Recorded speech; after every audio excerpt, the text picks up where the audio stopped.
All right. This is an exciting year, actually. I didn't know how this year was going to play out. We never do. Some big names. Big Ben's. Probably top of the year was Planet of the Apes. Right. I'm pretty sure that was one of Marky Mark's biggest films. At that, it kind of turned him. Is almost the blood diamond to Leo. Holy, Archer Sells a Diamond. Still a huge banger from that soundtrack. Yeah. I don't remember too many. What was Marky Mark's action films before Planet of the Apes? Three Kings. Oh, yeah. Yeah, that was a great one. Clooney. Yeah. David O. Russell. Yeah. That's where he got his bad reputation. Yeah. Remember all that stuff? Him and Clooney nearly had blows. Oh, yeah. And now it's coming out again. He's got like 3 bombs in a row here with American Hustle, and now Silver Linings looking like old fish in the pan.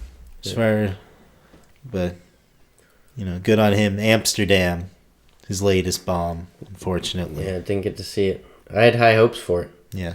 But it's just one of those, the formula was set in the past couple years, or the past decade or something. Just get as many names in a film and it will sell. Oh, it's an ensemble affair. Yeah, but that's not always going to give you a smash. Yeah, a real troop-a-doop. Yeah. Do you know any other movies from this year? What year are we doing again? 2001, right? I thought so, but not the year. We got Donnie Darko. Oh, Jenna Malone. Oh, she's back. Twice in one season. Yeah. Wow. Well, you got to throw me a Christina Ricci film. We don't normally come and do the same director more than once. Oh, shit.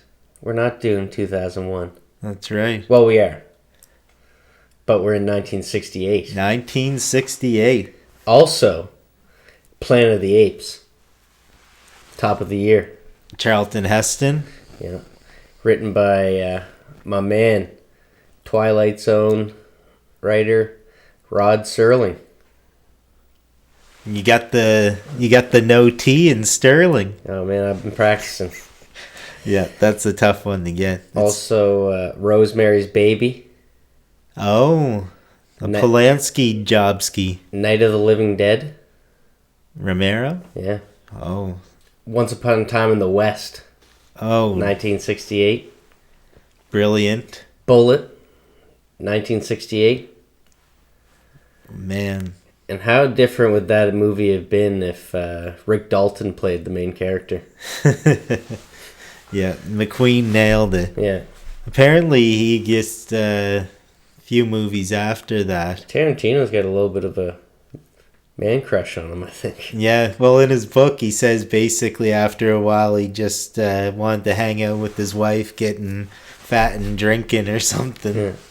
But he's referenced a lot in Once Upon a Time in the West, like the novel. Once Upon a Time in Hollywood. Oh, yeah. He's a huge...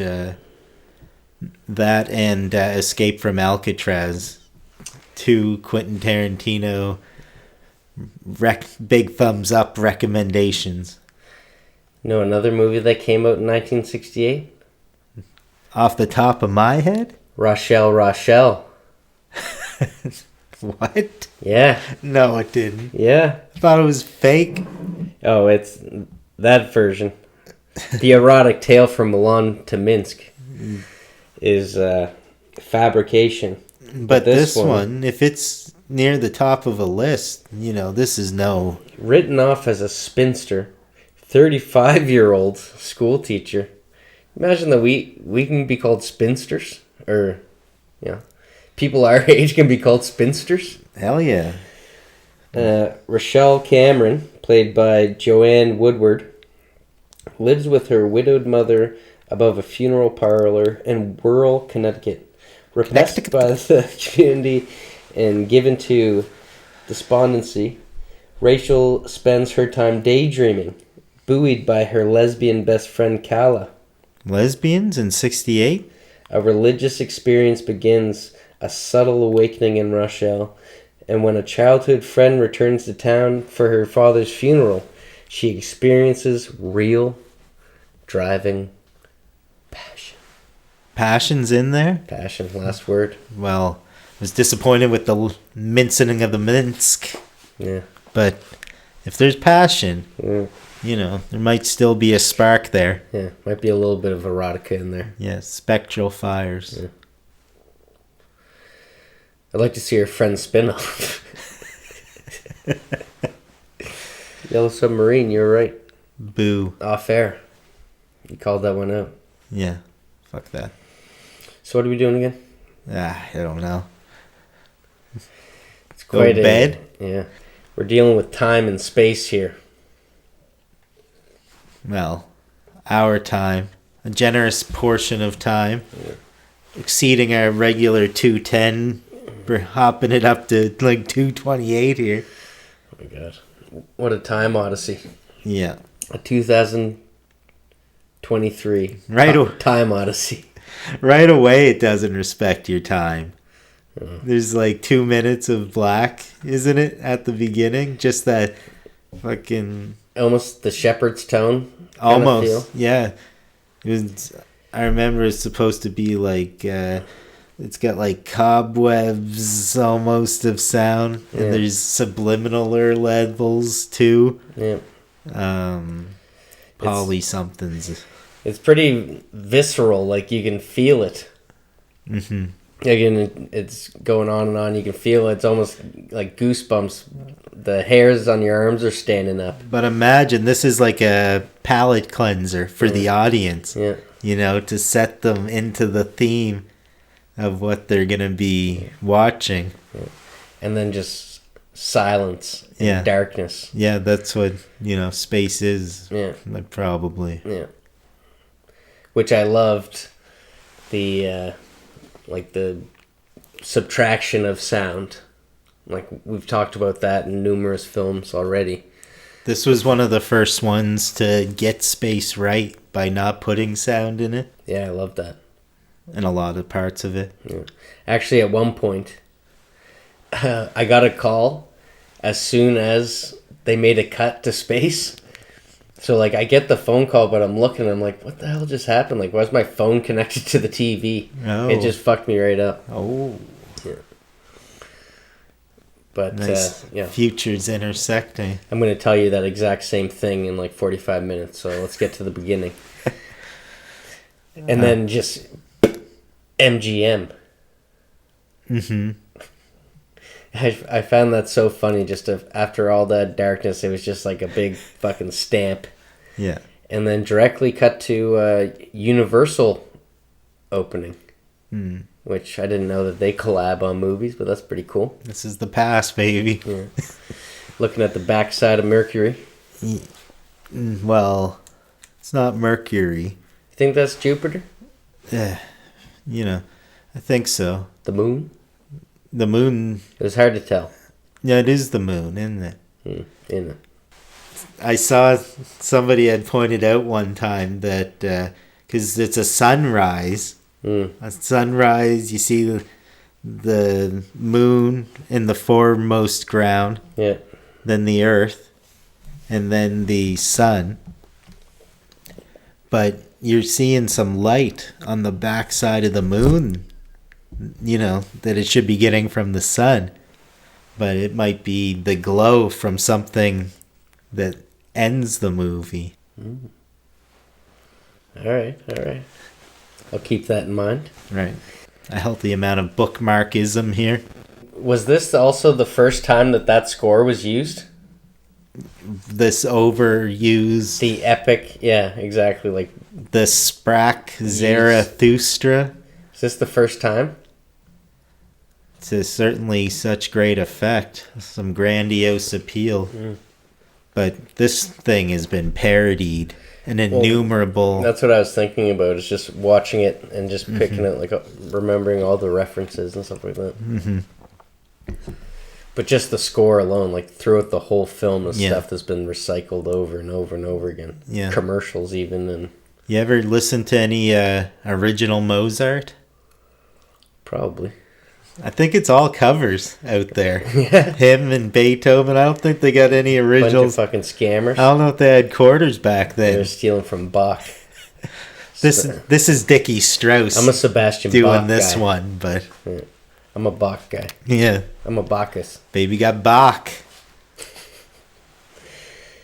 Kubrick Yelnats. Yep. First director that haven't treated like a one night stand. Yeah, so he's obviously a little special to us. I know he's in there. At least a quarter as many times as Juliette Lewis now. True that. True that. More to come.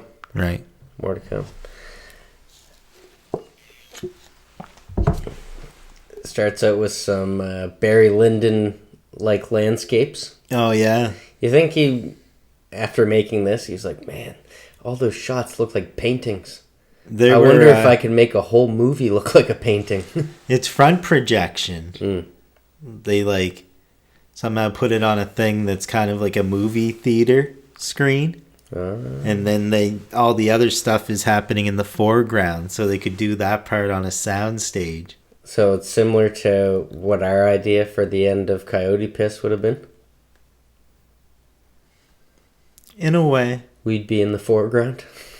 Yeah, but that's more of, I want to say, strange art project we're going for. That's not what Kubrick was going for with this? Hot off the heels of... No, I think it might be before Barry Lyndon. I don't know. It's before Barry Lyndon. It was right after Lolita. It was after Lolita? Yeah. Nice. Yeah. Always based on a book? Almost always. His shit. I'm not sure. I know that there was a second gentleman credited as writing the screenplay, but I didn't say adapted screenplay or based off novel, because I was looking at the credits for this one.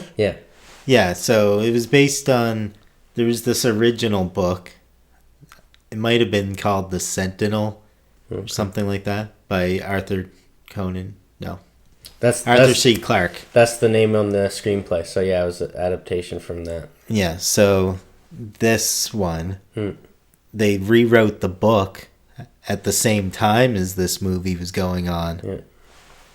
But I think Stanley had say in what goes into the book a little bit. Had say into what goes into the film. Yeah. And I read some of the book. I got through the first part of it, but then I had to return it. I was a little more diligent back then. It might have been no late fees. Yeah. So you just got past the montage or what? Monkey-tage? Okay, so you got there. I told you Planet of the Apes came out in 2001. Yeah. You do get a little bit of insight into the beginning. Yeah. Moon Watcher. You get a name. Oh, really? Wow. Okay. He's the main ape. The one that gets around on 2 legs. Yeah. What's funny is that they all actually have very different faces. Yeah. So you could recognize Moonwalker there. But also funny about that is the special effects, the practicals, makeup, wardrobe of these monkeys, because they're humans. Oh, yeah. And you can tell in HD, on Blu-ray especially. Oh, yeah. You can see some of the... Pretty well done, though. Not too bad. But you start looking at the pigs different, eh? But I thought it was funny that the past was harder, worse, What? less convincing than the futuristic parts of this. Yeah, exactly. Yeah. Yeah, I was hoping that Selmy wasn't going to get shot in the neck during this scene. Fuck no. But yeah, and then that cheetah comes out of nowheres. Yeah. Almost a callback to Altar Boys. Oh yeah. That's pretty deadly scene. Big puss. Yeah. They're all cowering after that. They gotta stay up all night watching for this thing, hearing it meow in the distance. Yeah, you don't usually see the men wangs to gorilla costumes. I think that was a Kubrick. What was that? Sorry? You wanted to have some, there's no gorilla dicks to these costumes. Oh, you we didn't gotta sew on some gorilla You dicks. didn't see any hangers. Oh yeah, they were flopping around. I've never seen that on a gorilla costume. Anatomically. Yeah. Because they don't got tails, do they? Maybe I saw a tail. Maybe this is before we lost our tail. Speaking of which, it shows that dancing's like in our genetic code. Because they were having a straight off dance battle. Dance battle. Oh yeah, they were going ham. Even before music, these guys were dancing. Listening to that.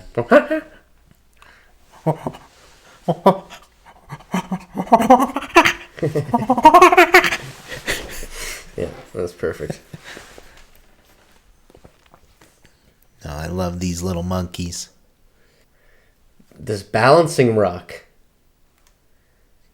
which obviously sets a little geography that this actually took place in Tiverton, outside of Digby.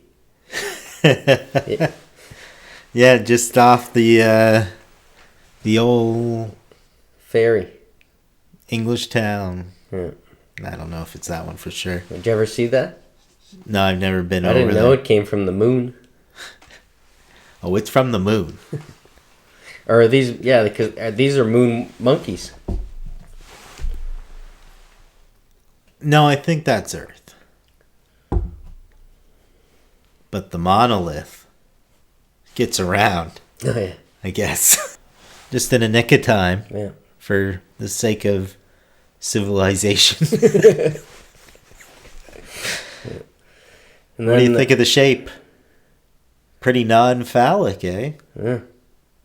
Just, Looked like it reminded me of when the PS3 came out. You could put it up on its side. yeah, I guess so, yeah. It was.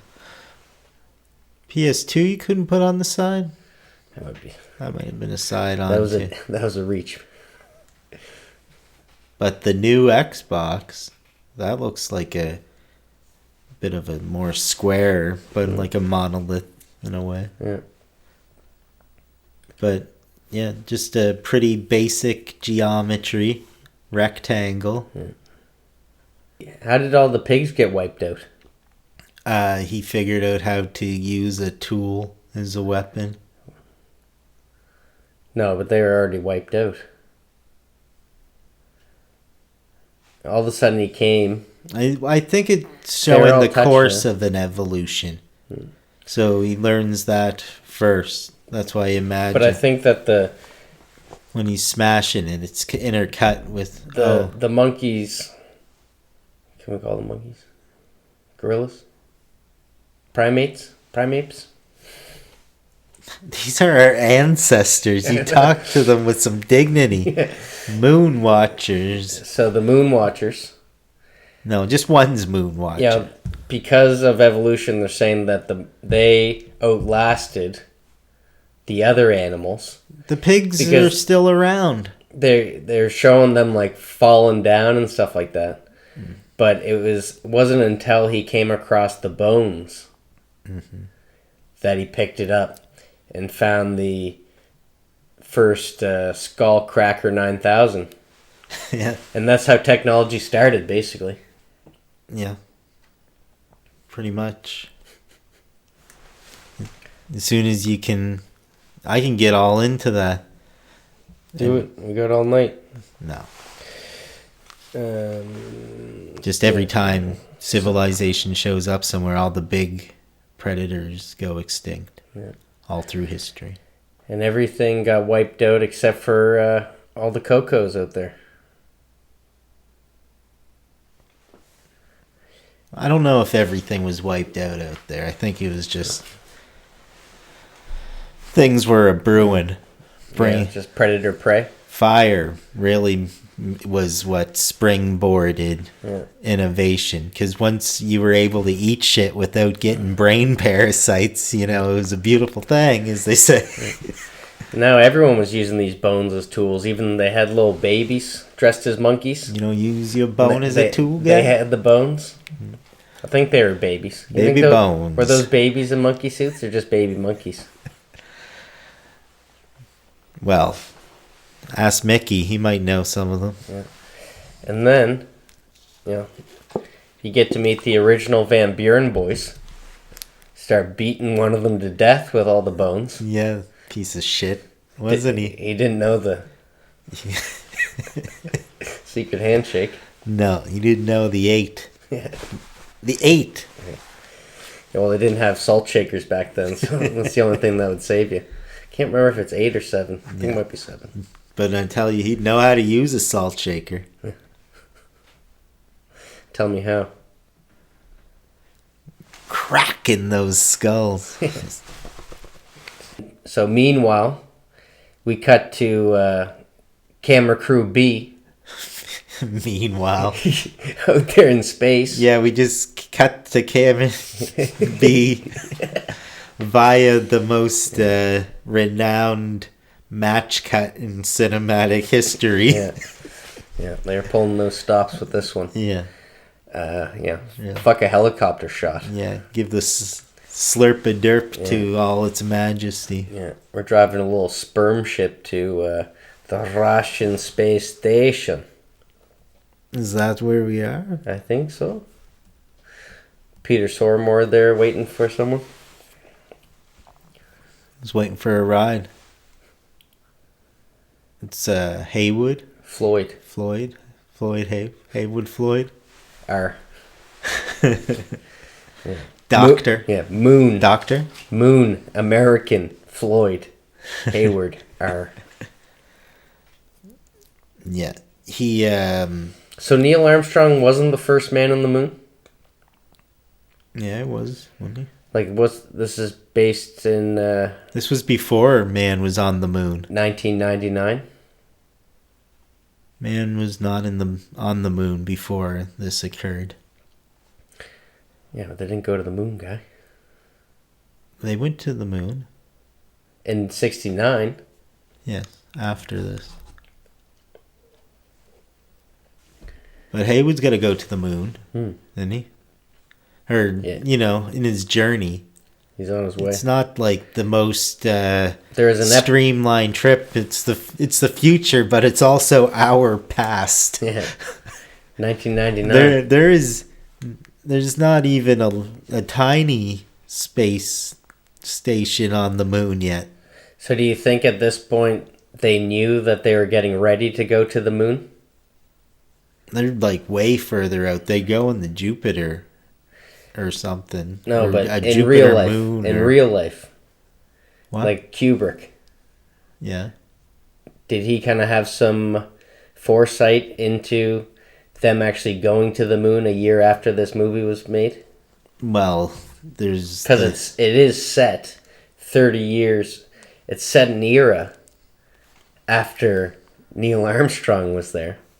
But the movie was made a year before they actually went to the moon. Yeah. But did he... Yeah, was that... I wonder if that was a big thing in 1968. They were already talking about... It's a space race, it's called. Yeah. With the Russians? With them, yeah. And then in the 90s, we're going to their space stations. This is actually the same year that Armageddon came out, I think. Ugh. Just holds such a stigma to it. I felt it was sappy, and I never need to hear, I don't want to miss a thing ever again. But it had a great cast. Like, Steve Buscemi was good in it. Michael Clark Duncan was good in it. Yeah. I found it entertaining. Bruce Willis in it? I think so. I love that guy. I wish I could Damon. watch this movie. I wish Matt Damon and Liv Tyler actually were together. Matt Damon was in it too? Gravity's afoot. Oh, this is when he's still on the plane? Yeah. Nice. You can see that the space attendants are having a troubled time getting down the... They're having a hard time getting down the aisles. You know, they're walking around like Kramer in blue jeans. Finally got to use that one. Almost a full season I didn't get to use that one. Yeah. Missed it in Frankenstein. Yeah. And it's been tugging at you ever since. Boy, has it. I haven't worn jeans since. Yeah. I bet George Lucas is still jerking off to this movie 55 years later. 78? Is that when Star Wars came out? When they're, penetrating the base there. You think he watches it in slow motion, licking his lips. Like, slower.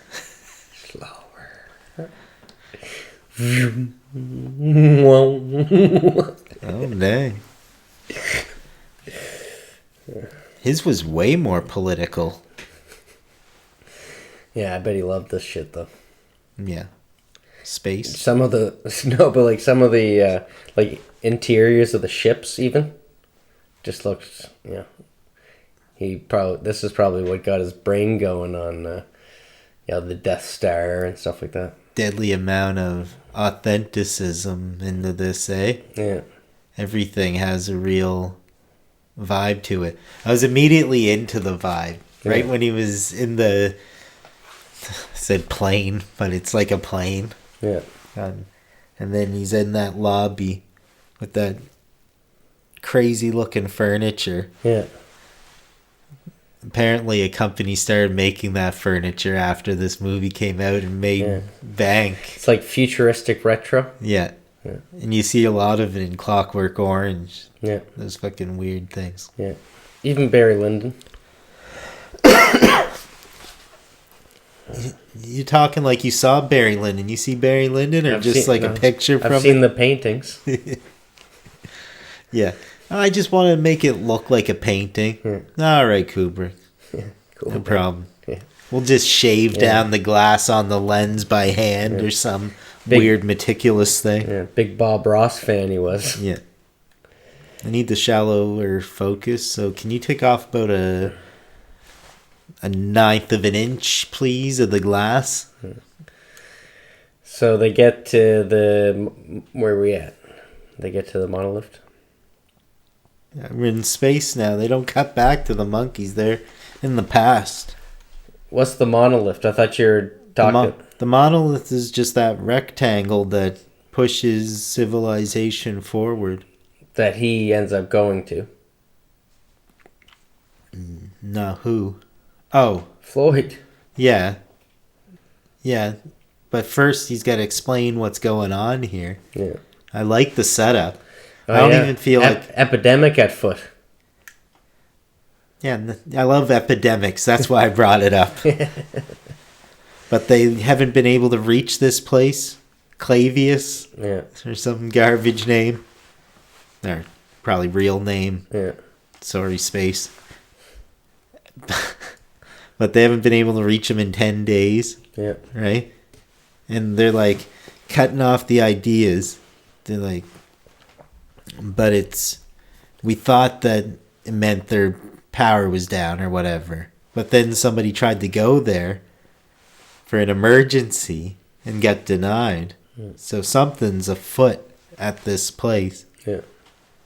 And Floyd, or Haywood, whatever, he's acting like they're giving him information. Yeah. Like he doesn't know anything.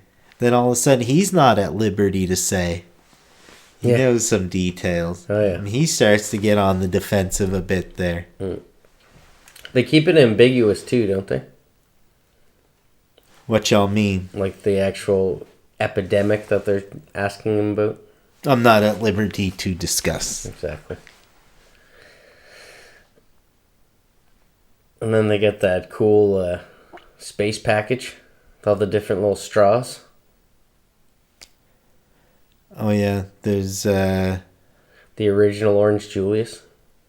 yeah, that was there's like Curb Your Enthusiasm music, which you'll find once you get further into this specific thing. I'm pretty sure shows up 100%. I've never watched Curb. Yeah, but someday you might.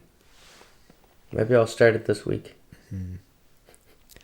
Oh yeah, so then that's when he sleeps or something, and then Ag Hat serves him some food, and then he's like sweet and suckable carrots and corn and. What did you want to say about the food? Oh, just it looked delicious. Yeah, and the attention, the detail there, where he like leaves it for a second and it starts floating away on him. Yeah. Which I found a continuity error. Oh. We'll get to that later. Oh, it's not for right here? No. Did you find any fault in the... That's first portion of continuity. We'll get to the second half later. Watch your language. So anything else happened? There's like that beautiful scene of this thing landing. Yeah, that's the... Slow. Another... That's what fucked me up. That's where George Lucas jerks off. This part when they land. Right. And the thing's opening. Yeah. Slower. Yeah, slower. It does take them 10 minutes to walk around that little visitor. So I might be messing this up. Did we already get to the space attendant that when she's leaving she walks upside down? Oh, that's in there somewhere. There's tons of this centrifuge thing built on the set so they could do this. Yeah. If they didn't walk properly and hit their marks, they would fall. Oh, yeah? Kubrick would probably push them. Yeah. Would he? Oh, yeah. But, yeah, that was a trip. It kind of reminded me of the... Hope not. That old... What's the painting or picture where it's like the stairs? Oh, yeah.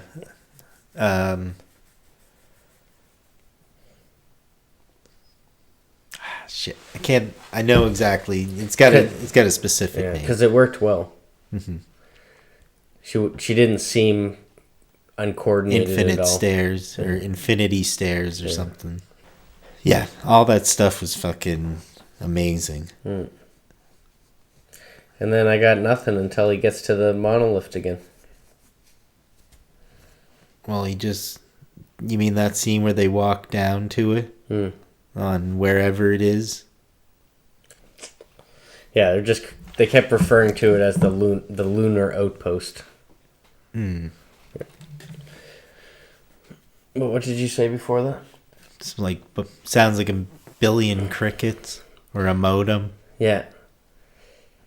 When the light hits it. Yeah, and they say it's a radio frequency. Yeah, and it's a signal. I think it bounces back to Earth and causes trouble or good. I think this whole thing was sold a different way to the said Universal or MGM. Yeah. Is more of a positive spin on AI and space and shit like that. But then I think Stanley just like a Band-Aid ripped out some narration. Right off. Tore out all this garbage that was pro AI. When they were saying Hal later on, I thought they were saying Al.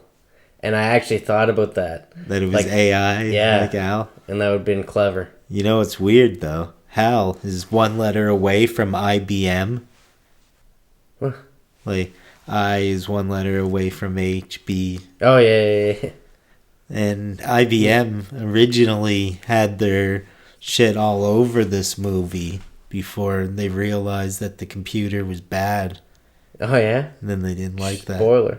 We didn't even get to think he's good yet.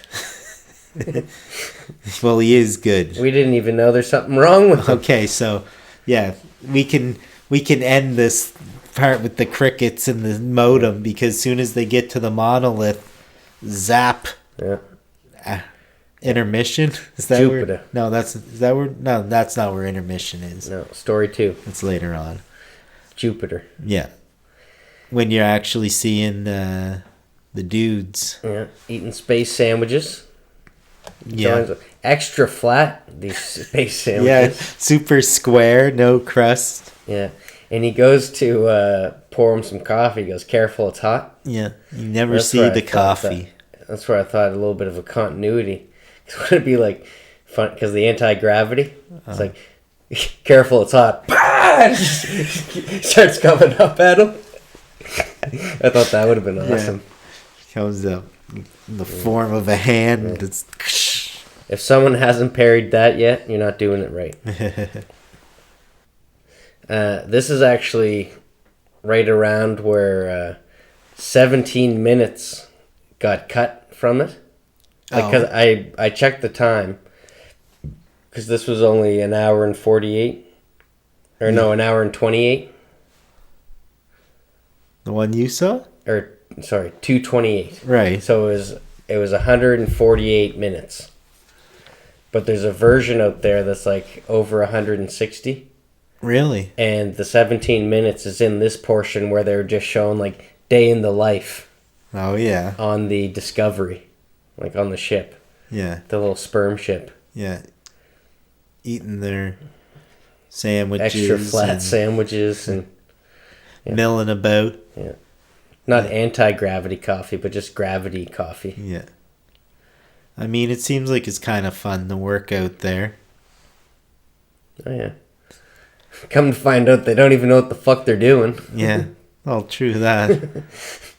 Talk about a secret mission. They're not in the need to know, these guys floating up here. Secret mission. The guys don't even... They got a few sleepy friends there. Like, when they send a monkey to space, they at least tell him what he's doing.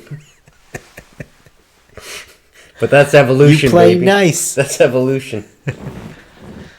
Excuse me. All the colors were that faded retro kind of scheme in all the places. But then the colors really start popping off the screen. With those hot red spacesuits and stuff. Yeah, they got the Power Ranger suits because there's the greens and the blues and the yellows. That's kind of foreshadowing to what's to come when I say the colors popping off the screen. But yeah, 1968. This film was, so beautiful. Even looks better than our podcast in 2023. No, by a light year. Shut that black hole of yours, would you? Oh, you know what? We did forget to talk about... I know Haywood's gone and done, but that video with his daughter felt uncanny somehow, didn't it? Yeah, that was the only part that really reminded me of like sitcom. It was because wasn't there an astronaut in I Dream of Jeannie? Like, wasn't the guy an astronaut?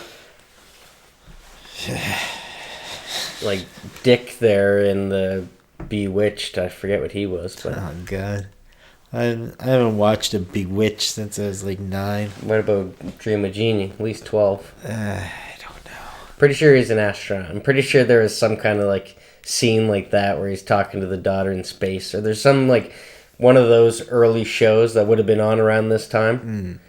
That was the only part that reminded me of like television. Yeah, well, it's when men wear suits back then. That's all I remember. Yeah, wardrobe. Yeah, all the same. What am I, an astronaut? No, you're a sergeant. Get the fuck out of there. We get to meet Red Dot. The Red Dot, yeah. HAL The 9000. fucking the spec on this cashmere sweater of a movie right here. Should have went with a Binford. Oh, damn. A little space improvement.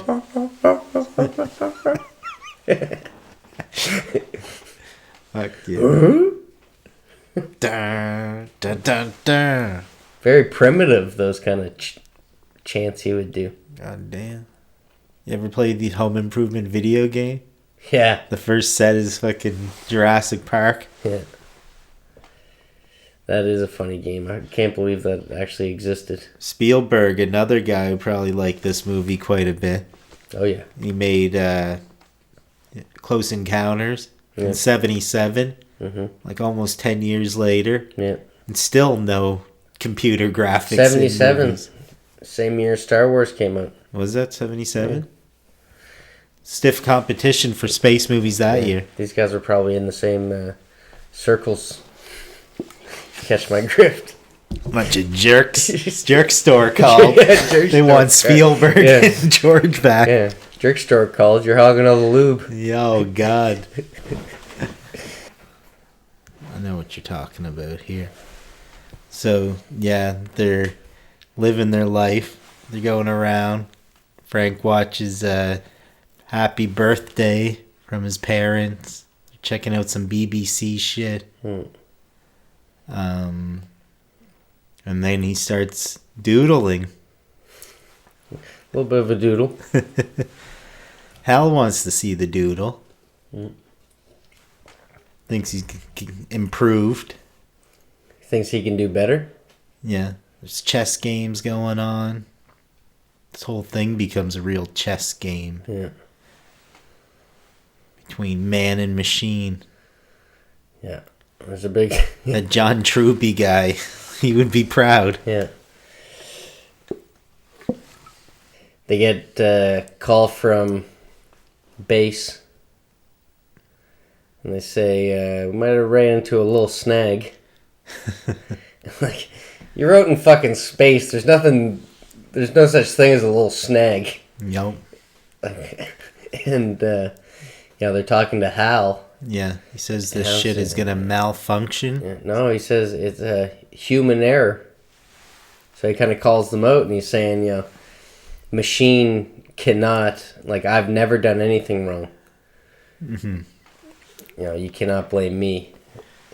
And all the... but they do, before that, they do go grab the thing and bring it in. Because he says it's going to malfunction. This is what I think happened. Was he said to them, this thing's going to fuck up in 72 hours. You better check it out. Yeah. And then they go out in the pod.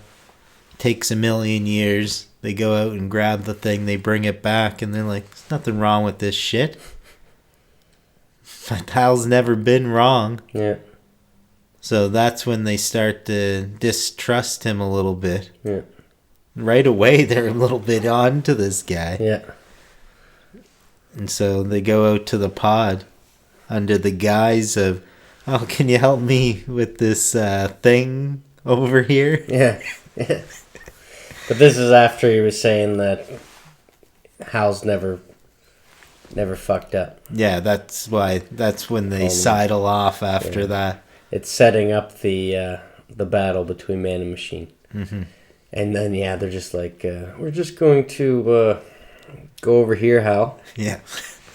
Don't mind us. Yeah. But can you open the door for us? Yeah. Can you close the door for us? Yeah. They don't know that... Yeah, they say goodbye, and then immediately, hello! Yeah. And it's it's a funny conversation how it starts. What do you think? I don't know. What do you think? And then one of them like, well, I'm thinking this. Yeah. This is how I'm thinking. How? Do this?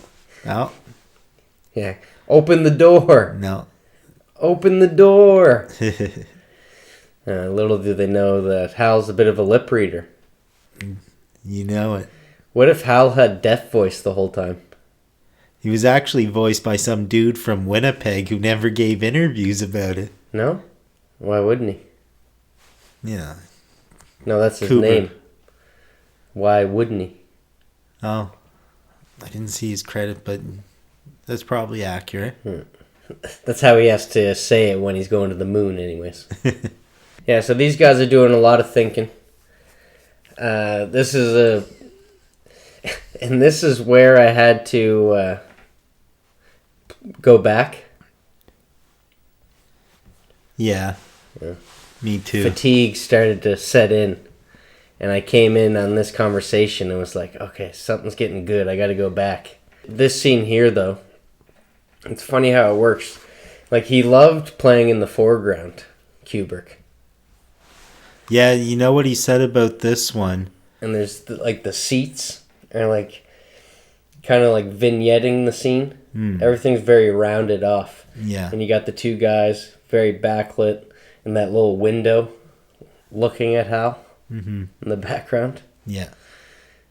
Hal's got a clear line of sight on it. And it's just one shot the whole time. Very economical. This whole conversation, yeah. Yeah. I meant to try and keep track of how much bang for his buck he got out of some of these super elaborate spots. Yeah. But that main area that kept spinning in the centrifuge. Yeah. Was a super interesting location, but even then the camera would sit in one spot and just let the thing spin all around. Yeah, they looked great. The whole movie, all the set design was just spot on. Yeah, especially it just shows how things nowadays can be overdone. I think for 1968. This is how it should be. And, at least that kind of traveled into the 90s as well. That, realism. But now everything's just kind of, overboard. Talking about Fast and Furious? With the set designs and stuff like that. No, even, Mandalorian, for instance. Right. It looks good. But you can see the strings a lot more. Where, this practical set design just... They pulled it off so well. It's fucking smooth, yeah. Man. Yeah, there's you don't even question it. Yeah. And being really into this viewing. Yeah. Because it is a tough one. Yeah. Especially in one go. I don't think a lot of people make it. No? In 1968 is when computer mouses were invented. Oh, really? The Ziploc bag. Nice. Virginia Slims. Oh. Pringles. Lava lamps. Beanbag chairs. And probably the most cutting edge technology. Lava lamp. Of probably the whole decade. The Caramilk. Oh. How the fuck do they do that? Fuck. This was not the biggest mystery of 68. Yeah, I know Apollo 8 orbited the moon in 1968, but that's kind of irrelevant. Yeah, I had to scope the place out. Yeah. Interesting time. Yeah. When was Apollo 13? 93? 96? 95? Yeah, somewhere around there. Remember that movie? Oh, yeah. Tom Hanks. I guess so. Probably one of the... Trying to think. Gary Sinise. Yeah. And also... what's his name? The other guy in it. Or was Gary Sinise in Armageddon? No, he was in Apollo 13, right? Yeah. But the other... The Forrest Gump band back together for a little space hijinks. Yeah. Space Cowboys. Yeah, they really fucking bubbed that up. Yeah. Hal makes a move. Yeah, well, he says, go put it back or whatever, and in 72 hours, it'll fuck up. Yeah. And the communications will be down, but it won't matter for an hour or two. Well, you bad boys go out there and fix that up. Well, he admits that he can lip read. Calls them out. Hal's letting them know that he still has the upper hand. Oh, yeah.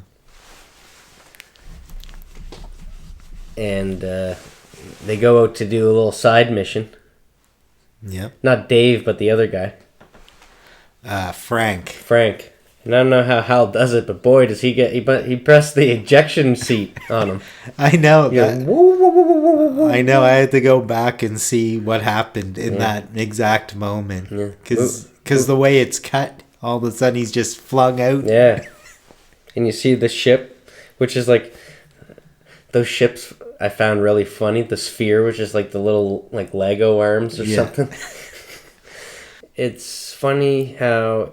That's not how I thought gravity would work. Like, he seemed like he was moving awful fast. I guess he got chucked. Yeah. So it gave him a good trajectory. Yeah, he was ejected. You see how the ejections work later on. Yeah. It sets up the ejections. And this is when I got the phone call. Because it was cutting to space and it would go silent. Yeah. And I got the phone call. I'm like, why did that go? Like, what the hell's going on with my phone? It's muting the technology. TV. Phone and TV ganging up on me. Fuck yeah. Speaking of which... all this smart shit. Now now Hal's not outnumbered anymore. No, it's one-on-one battle. One-on-one. Yeah.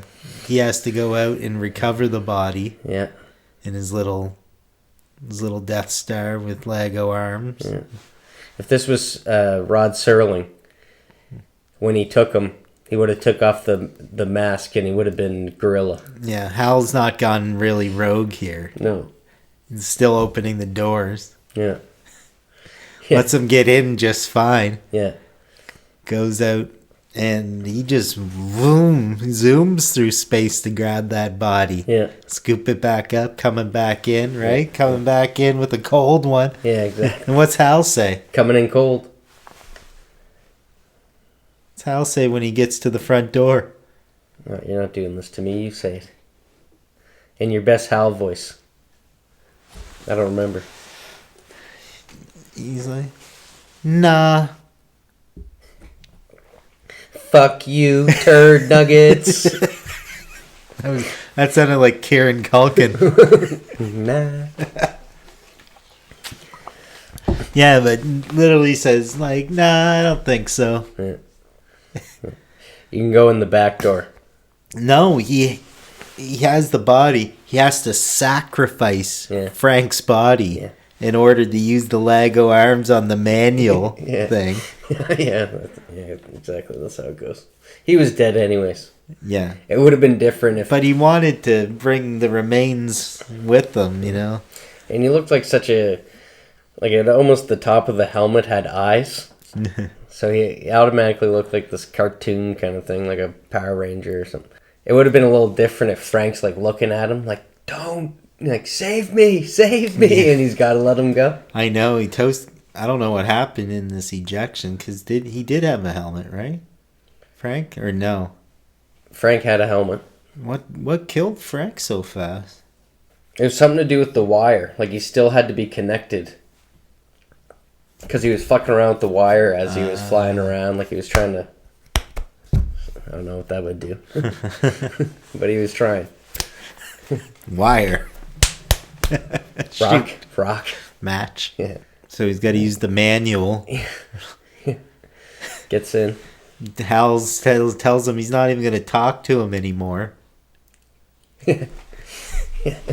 Ghosts him. Yeah. Give him the silent treatment. He's out of the loop. Yeah. Yeah. As far as he's concerned, he's the media. So he's using the manual. Yeah. And then he tries to fuck him over again. Yeah. Or before he stops talking, he's like, you don't even have a helmet. What are you going to do now, guy? Yeah, exactly. Just fucking with him. Yeah. So he's got to use the ejection. Yeah. Combined with the opening of the door. Yeah. And shoots himself through that room. Yeah. And that's a crazy scene. Like, do you see like his face looks even weird in that scene? Yeah, I know. Yeah, and the lighting was so crazy too. Yeah, whips to one side, whips back, grabs the thing. Gets the green helmet. Yeah. Fuck. Hal doesn't know what to do after this happens. The jig's up. Yeah. He's marching through. Yeah. 1-1. Machine Man. What are you doing, Dave? Yeah, no, and this was weird that he's talking about that he feels. Like he's saying he understands feelings and that he's like, I feel bad for what I did. I can tell you're upset with me. So he's like saying that he has feelings, and he's saying that he understands your feelings. Yeah, so empathetic. Fucking serial killer. I didn't mean to. I shouldn't have done that. or no, wait. And while I can Dave's assure out, you everything will be good from this moment forward. Yeah, but while Dave's out, he pulls a malfunction and kills all the guys in the pods. And I'm pretty sure this was just like a scene that was taken from Planet of the Apes. Yeah. You didn't need all them guys waking up and causing trouble. When I saw it, do you remember that at the start of Planet of the Apes? The same thing happens with the people in the pods. One of the pods break, or something like that. Yeah. And like I automatically picturing like Kubrick and Serling sitting at like almost in a class or something. And they're trying to keep their test away from one another. Oh, yes. Someone saw something about pods on the ship and who stole whose. Yeah. That's for the teacher to decide. You're not cheating, and Chelsea behind you is cheating. Yeah. It's the first ever Bob's Burgers reference. I'm saying Rod Serling was the one who wrote it. Yeah, that's my guy. What did he write? The pods. Space pods. You think he pioneered space pods? Oh, yeah. People weren't even out in space at that point. Yeah. I guarantee there's a Twilight Zone episode with a space pod somewhere. Back from... Well, there was War of the Worlds. That was... Do they have any space pods? That was Orson Welles and shit back in... I don't know. Based on a 40s thing. I'm in over but my that head. all takes place on Earth, doesn't it? You don't actually get into the ships. Yeah. Yeah, I don't know. I never saw it. Fuck. Talk about a curveball. I didn't know if I'd be getting in the space pod fucking cryogenic tomb pioneerism. I mean, this is... Now if it was anywhere, it would be here, but goddamn. Whoop, there it is. Yeah. Whoop. Woo-wop. Got the woo-wop kick. Wonder how he's doing. He's probably 18 now. Yeah. Maybe you should take a stress pill. Yeah, I like that. And it's like, yeah, he's probably not kidding. They probably do have stress pills. Let me give you a massage. Yeah. And when he's taking them down, he's pulling all... Yeah. Like, it's so meticulous. He goes and gets the keys. Yeah. Then he goes to the thing. And he goes through. And there's just nothing Hal can do at this point. Yeah, it's funny because it's so futuristic. Yeah. But at the same time, it's still a key. Yeah. And it's like, it's not easy for him. You can see that he's like missing it and he's got to bring it down and get it in. And it's just like, it looks like these little cassettes are coming out one by one. But they're like acrylic because they show the over top view and they're see-through. Yeah. I thought beautiful though. Yeah, it was wicked. And then the voice is just getting more and more distorted and slower. And, and then I can sing you a song. I know, and then he's like Frosty the Snowman. Happy birthday. Yeah. Bullshit. Yeah. But yeah, it was another movie where we got to watch somebody get stabbed 40 times. You're right. I never thought about that, but it's in this battle between man and machine. It's as physical as it gets. He's almost going, I saw the devil on Hal there. Yeah, exactly. And stop. It's not gory, but it ain't pretty. Stop. It actually is pretty. It is pretty as fuck. It was awesome. God damn. And then Q Floyd popping in on the VHS there. Oh yeah, just to give him this. By the way, the reason you're by the way, you're going to Jupiter, baby. Yeah. So, you thought you were going to Connecticut? Yeah, no. You're keeping a little something from you. Yeah. But now you're in the need to know. You want to go East Coast? You're going far East Coast. Yeah. You're going to that big one. Mm-hmm. You're going to the big one. Yeah, you're going to visit that... How they know that there's a monolith out there, I didn't really get. Just picked it up on the radio waves. Yeah, that's how it works. Is when light hits it, it like reflects, and the sound happens. So it does probably make sense. I don't know if it even talked about all that. Yeah, I'm sure it did. Then there's a floating one. Oh, this is something that... Is it the floating one that has something to do with it? I gotta get this out. Looks like General Zod and his two lackeys fucking flying about. This can pertain to this. So, this is a point I forgot to finish earlier. But Stanley Kubrick said this was a movie you had to watch, not listen to, because of the shit that he took out. Yeah, I read a quote that he said he didn't even seem that pissed off. He's like, the same movie. It would have been nice to have this part, but it was all just day in the life stuff. So the movie is basically the same without it. And he said, I wouldn't change any. The people that love it still love it, and the people that hate it still hate it. I wonder what it. The people that hated the movie wouldn't have loved it because of that 17 minutes, and the people that loved the movie wouldn't have hated it because of the 17 minutes. Yeah, I saw one of the goofs and one of the most comedic part was where Haywood earlier reads the sign that says how to take a shit. Yeah, but, the anti-gravity toilet. But much like you had pointed out in some fashion, like he was been in space a bunch of times probably, so he wouldn't need to read the sign. That's just for the old audience. Yeah, exactly. Us guys. Hate when that happens. Yeah. Yeah, first referred to in X, I remember it well. So when you talk about the day in the life stuff, could have been more space shitting and stuff. Yeah. For all we know. I'd like to try it though. What? Space shits.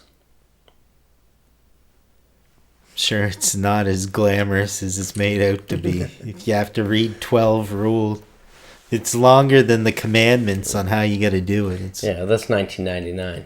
They definitely sophisticated that shit up by now. Literally. I don't know. You still get, they probably reverse engineer it into food. You get taller in space. Huh? Think they turn the shit back to food? The ingenious ones. They can turn it back into whatever you ate. You can hang out in space longer. All you have to do is eat what you ate last week. It had to ferment for 2 weeks. Now that all that's out of the way, battle with machine. Hal goes down pretty easy, all told. So now all he has to do is a terrifying Willy Wonka tunnel of a landing. So this is the spot I had to go back to. I had to figure out how they got from going through space. I had to see that transition. Did you notice how it was done? Give it to me. No, it was with the monolift, wasn't it? The floating in the sky. Sky out in space. There was a floating that now I'm just putting together. Yeah, so it looks kind of like a cross with that monolith. That might have been right there when that happens. But the camera tilts up, and then that slit... what the fuck's it called? Slit... I was just looking at it. Slit shot. It's right here. Slit scan. Slit scan photography. Yeah. It's super crazy. Done with long exposures through a hole. A slit. A literal slit in something. Yeah, amazing. Yeah. I've never, it's never been replicated to the point that I can pick another movie that did that. There was a couple movies that Not that looked that nice. Yeah, this is super weird and trippy, but it was just a bunch of weird stuff. Because later on, they start having... It's just shots of, paint floating in water. Which you see that kind of effect a lot nowadays. I think it started... First time I saw it recently, in the past decade or so, was Ink Master started doing it. They put ink into probably a fish tank or something like that. But you see that effect more and more to the point that they have it in Final Cut. Sneeze, guy. Come on. Space sneeze. Yeah. Oh, shit. Okay, we're good. Then it's showing these other landscapes and Predator and Mosaic and every cruddy... Two-tone. Like, they took these landscapes and they... 1 second. It's not done. It had a feedback. That was my sneeze, obviously. Yeah, they took these... What do you call that? Monochromatic or... When it's like... They took these landscapes and they made it just like 2 colors. Well, it wouldn't be monochromatic. No, but what do you call it? Duochromatic. But it was those really creepy... What got me was those really creepy cutbacks to him. And it would just be like... His face was all distorted. I know. Like, or just... It would just be his jaw that was like hanging to the side. And you didn't know if he was dead or alive. Yeah, I found myself just... Even looking at the no fingerprints on his glass sometimes. And things like that. Yeah. It was just something so beautiful. The colors reflecting. Yeah. It was amazing. So he makes it through? I guess. This is where things get a little pretty strange. Back to those little futuristic retro colors schemes there. Oh, yeah. After like just seeing so many vibrant colors being hurled at you. I mean, I want to try and interpret this. But, so, you see a couple of things happening, right? So, you'll see him, he's like in his spacesuit. But then he sees himself, like in the future, older him. And then, like, his old self is gone now, and he's older him there for a bit. Then he spots even older him in another adjoining room. Well, becomes that dude for a while. Yeah, I'm wondering if this movie came out before epilepsy was invented. Certainly before the warnings. Yeah. Because I'm pretty sure a couple people must have seizure to this. Yeah. And did you notice that Jupiter looks like every single Western movie? Yeah. Of course I did. And it's a Sundance Kid, that thing. And then he lands here at the Overlook Hotel. Pretty much. Even first thing he sees is a tub, and you're thinking that there might be some naked space girl. Yeah, but in it's just some real food. Yeah. Some nice lettuce, and it's the first real thing this guy's eaten in a while, and he had to go to I guess that would be the depths of space. Still didn't have much salt on it. Had to go for the salt. But that breathing. That was just bringing attention to the real food, probably. You hear his breathing through the mask because he's walking around at the start. And it's almost like this primitive, like, growling breathing. And then he evolves. He doesn't need the mask anymore. Yeah. And, like, the whole thing gets less computery. Yeah. You know, he loses all the technology by the end. But in the book, this whole scene takes place this is his journey into higher intelligence. I think he meets an alien maybe. Yeah. But I didn't get that far. This is just something that I saw on it. But you can kind of see that it's that journey, but it's like maybe not all it's cracked up to be. Like, it's scary as hell. Yeah. And then he turns into like an embryo. Yeah, it's got to be him, right? Because the eyes. Yeah. He's got these very, and that's what it is. It's floating out in space after. No, it's on the bed at first. Yeah. It's almost Lynchian, that part. Yeah. Kind of reminds me of when I went to not Hard Rock. What is it? Planet Hollywood for the first time. Right. In Toronto. Planet of the Apes. It was naked Sylvester Stallone in that sphere. Oh, nice. Is that from... But they had it up and like hanging up. So it's like you're seeing gooch and balls and stuff like that. You're like, what the fuck? Nice. Is that from Judge Dredd? Yeah. Yeah. Yeah. Okay. That was like a big thing at that time with Terminator. It's like, these guys got to be naked when they land. Yeah. Wouldn't it be crazy to be able to afford to make a fucking future movie? Yeah. Without shitty effects? Off of Lolita, too. Yeah. But he also made Strangelove, which was all about how the world's being fucked up. Yeah, it was Lolita, Strangelove, and then this. He did this right after Strangelove? Yeah. Oh, it's kind of a sequel to that. Almost. Fuck up Earth, now you gotta go to space. Almost positive. But yeah, it might be a stretch, but I thought it was like, because he still had the monolith there. In the house. No, yeah, keeps it around. So just rubs it for good. These luck. No, good advancement. Yeah. It's like The Secret. Or something. You gotta touch it. Hill. You gotta touch it. That's what the gorillas were doing. But it seems like it could fuck you up too if you're fucking Haywood, eh? Oh yeah. This is what happened to him after that. He put it was out pretty ambiguous. No, he put out that VHS. Yeah, was that before or after? No, it had to be after, because they wouldn't have had the meeting. You've set my mind at rest. They wouldn't have known that they were going to Jupiter quite yet. I guess.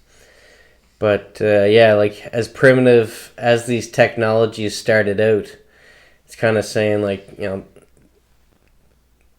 technologies have always preceded humans, and, the technology is going to outlive us. Even if it is man-made.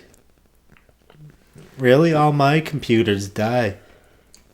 No, but the actual... I was thinking dust is the true enemy. Like, computers can kill all of us, but then dust will kill all the computers. Fucking coffee. But coffee killed my keyboard. Yeah, true enough. But the problem with dust is... The horror story is that it's like 90% us walking around, skins flaking off, right? Oh, yeah. So if there's no humans, is there no dust? Yeah. It could be the problem in my psoriasis. I definitely pick up the dust factor. This room is dusty as fuck. Got 4 brooms down here and a dust buster. We gotta dust Phyllis off. Rude, but okay. No, she did good with that episode. She don't need us. French doctor. Well, we know where the production value lies. She doesn't need us, we don't need her. Hey. You watch what you say. Don't make her mad. Nice to be on this side of the table. You like getting paid, don't you? Doesn't come out of... She doesn't even have pockets. It doesn't come out of hers.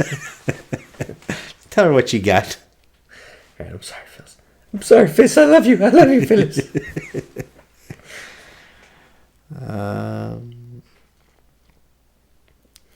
Oh, right. So when the moon had the light on it, could have been the baby, right?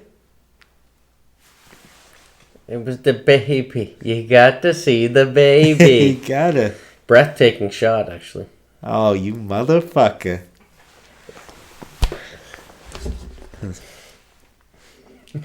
I stole your thunder. I stole your move. That was great. It moved. Yeah, I felt it. Almost knocked my coffee off the table.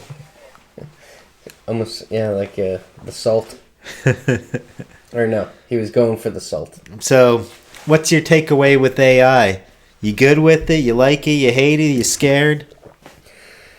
You think it's smart? Yeah, it makes good pictures, Instagram pictures. See, the benefit of living in the future is we get to put AI to the test. But it's outsmarting us. We'll see. It's dumbing us down. Even like, I just saw this. It might even came from a South Park thing. Because I saw this. I don't know what came first, chicken or the egg. Yeah. But I saw this thing on Facebook and also saw a clip from South Park that you don't even have to text someone anymore. You don't even got to think of a response. You take what they sent you, put it into an app. It gives you the perfect generated response. You send it to them, and you get your, The South Park thing you just mentioned, right? Mm. So it gives you the perfect response. You said this was on South Park? Yeah, like I don't know. Sometimes someone would go and just make something of South Park, but there was a Do or die. Jamie. Write it down. We fired Jamie, didn't we? Certainly not here. He fucking leaked the script. Mm-hmm. So, in AI you trust? That's the scary part, is that, there's so much bad that technology can do, but it has the upper hand because we're at the stage where we can't live without it. Well, let's see how it stacks up, because I asked AI for a little help with this episode. Oh, nice. And so, you got to put in something, right? See, look. Production value. 1 week we got quotes on hands. So I said, we're not even going to need our hands in 100 years. So I got it to do some of my leg work, right? Legs. We throw in a reference from Jerry's show every now and again. Who? Right. So I asked it for a little bit of a favor. I said... Spelt with a G and an I. I said, I need some references. All right? All right. It's got to be referenced in the show here and there, right? Yeah. All right, so let's find out a few references to 2001: A Space Odyssey in the TV show. So, do you remember... I've got a couple examples. It yielded a little bit of something. So, tell me about what you think about this. So, in the episode The Race... Oh, yeah. You got it queued up? Duncan Myers and Lois. Yeah, so in the episode The Race, Jerry's watching 2001: A Space Odyssey on TV and comments, "What is with this movie? Ever since it came out, people have been trying to convince me it's a classic." Where do you put it on the... do you think it's a classic? You put it in classic?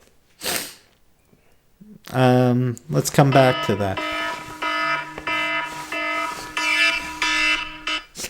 Technology trying to tell you something. Yeah, I have to put an invoice in. You're fucking ratting it out. Okay, so you put it in your own voice. So just think of you're gonna think of a number between 1 and 4 here, and when we're done going through this. So number 2, in the episode The Dealership, Jerry says, "I feel like Hal, the computer in 2001, I'm sorry, Dave. I can't let you do that." 3, in the episode The Package,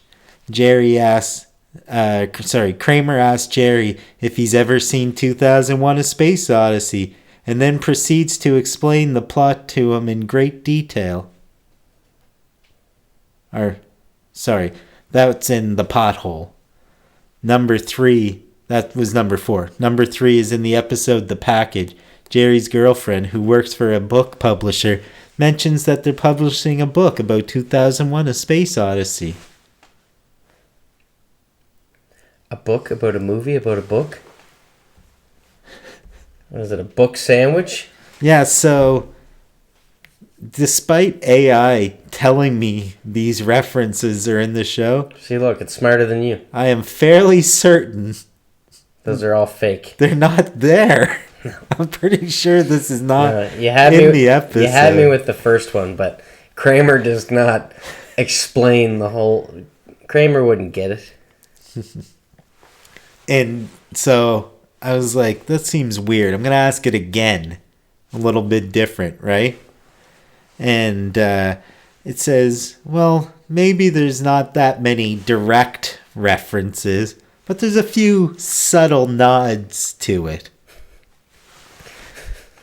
So apparently in Little Kicks, Kramer imitates the famous monolith scene from 2001 by standing in front of Jerry's refrigerator and blocking his access to it. In the episode The Boyfriend, Jerry jokes that his date looks like one of the apes from 2001 because she wears her hair in a bouffant style. It's all fake news. In the episode The Opposite... Shame on you, AI. Shame on you. In The Opposite, George tells Jerry that he's decided to do the opposite of what he would normally do, which leads to a series of positive outcomes. This is similar to the ending of 2001, in which an astronaut, Bowman, transcends his human form, and becomes something entirely new. I don't like it. Okay, so... Now we got to split the pot 4 ways.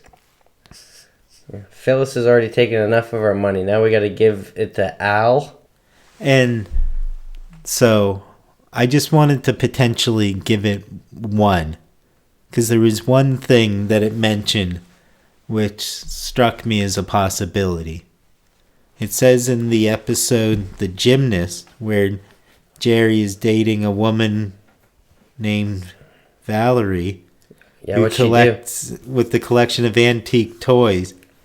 When he picks up the monkey toy and winds it, that it plays the tune from the beginning of 2001.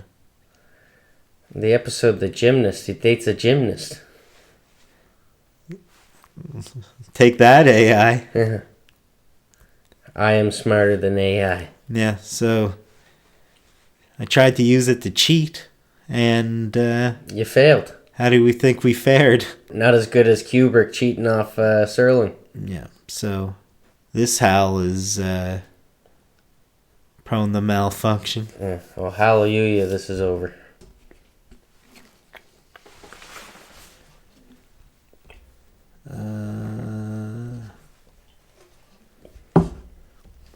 So we did it? We done it. The time Odyssey has ceased. We have now just landed in 2020.